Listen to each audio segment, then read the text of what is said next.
Neemias 13. Naquele dia o livro de Moisés foi lido em alta voz diante do povo, e nele achou-se escrito que nenhum amonita ou moabita jamais poderia ser admitido no povo de Deus, pois eles, em vez de darem água e comida aos israelitas, tinham contratado Balaão para invocar maldição sobre eles, o nosso Deus. Porém, transformou a maldição em bênção.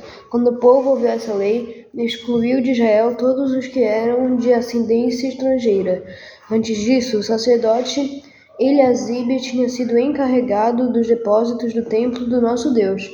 Ele era parente próximo de Tobias. Ele havia cedido uma grande sala, anteriormente utilizada para guardar ofertas de cereal, o incenso e utensílios do templo, e também os dízimos do trigo, do vinho do vinho novo e do azeite, prescrito para os levitas, para os cantores e para os porteiros, além das ofertas para os sacerdotes.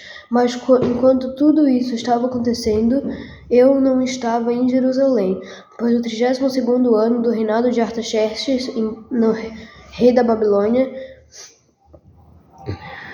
pois no 32º ano do reinado de Artaxerxes, rei da Babilônia, voltei ao rei. Algum tempo depois, pedi sua permissão e voltei para Jerusalém. Aqui soube do mal que Eliasibe fizera ao ceder uma sala a Tobias, nos pátios do templo de Deus. Fiquei muito aborrecido e joguei todos os móveis de Tobias fora da sala. Mandei purificar as salas e coloquei de volta nelas os utensílios do templo de Deus, com as ofertas de cereal e o incenso. Também fiquei sabendo que os levitas não tinham recebido a parte que lhes era devida, e que todos os levitas e cantores responsáveis pelo culto haviam voltado para suas próprias terras.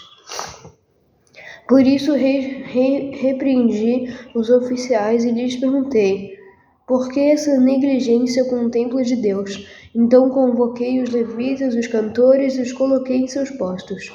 E todo o povo de Judá trouxe os dízimos do trigo, do vinho novo e do azeite aos depósitos. Coloquei o sacerdote Selemias, o escriba Zadok e um levita chamado Pedaías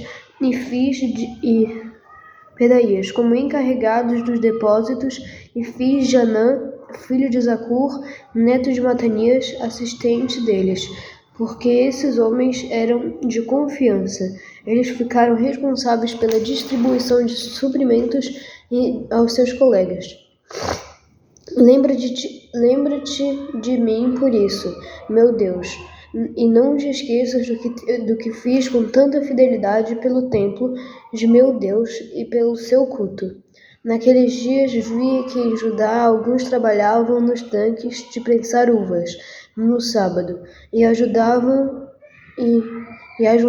trigo e o carregavam em jumentos, transportando com vinho, uvas, figos e todo tipo de carga. Tudo isso era trazido para Jerusalém em pleno sábado. Então os adverti que não vendessem alimento nesse dia. Havia alguns da cidade de Tiro que moravam em Jerusalém, e que no sábado traziam e vendiam peixes e toda espécie de mercadoria em Jerusalém, para o povo de Judá. Diante disso, repreendi os nobres de Judá e lhes disse: como é que vocês podem fazer tão grande mal, profanando o dia do sábado? Por acaso seus antepassados não fizeram o mesmo, levando nosso Deus a trazer toda essa desgraça sobre nós e sobre esta cidade? Pois agora, profanando o sábado, vocês provocaram maior ira contra Israel. Quando as sombras da tarde cobriram as portas de Jerusalém, na véspera do sábado, ordenei que estas fossem fechadas e só fossem abertas depois que o sábado estivesse terminado. Coloquei alguns de meus homens de confiança junto às portas, para que nenhum carregamento pudesse ser introduzido no dia do sábado. Uma ou duas vezes os comerciantes e vendedores de todo tipo de mercadoria passavam a noite do lado de fora de Jerusalém, mas eu os adverti, dizendo: Por que vocês passam a noite junto ao muro? Se fizerem isso de novo, mandarei prendê-los. Depois disso, não vieram mais no sábado. Então ordenei aos levitas que se purificassem e fossem vigiar as portas, a fim de que o dia de sábado fosse respeitado como sagrado. Lembra-te de mim também por isso, ó meu Deus, e tem misericórdia de mim, conforme o teu grande amor. Além disso, naqueles dias vi alguns judeus que haviam se casado com mulheres de Asdod, de Amon e de Moabe, e a metade dos seus filhos falavam a língua de Asdod, ou a língua de um dos outros povos que eu não sabia falar a língua de Judá. E não sabiam falar a língua de Judá. Eu os repreendi e invoquei maldição sobre eles. Bati em alguns deles e arranquei os seus cabelos. Fiz com que jurassem em nome de Deus e lhes disse: Não consistam mais em dar suas filhas em casamento aos filhos deles, nem haja casamento das filhas deles com seus filhos ou com vocês. Não foi por causa de casamentos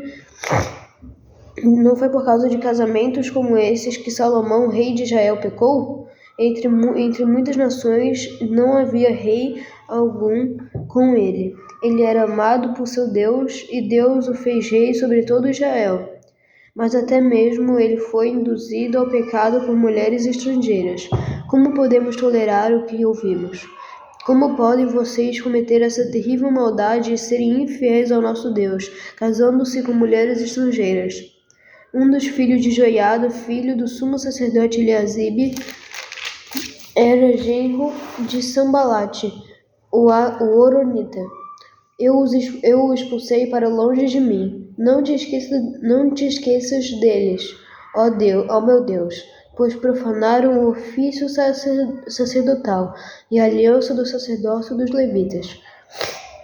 Dessa forma, purifiquei os sacerdotes e os levitas de tudo o que era estrangeiro, e lhes designei responsabilidades, cada um em seu próprio cargo.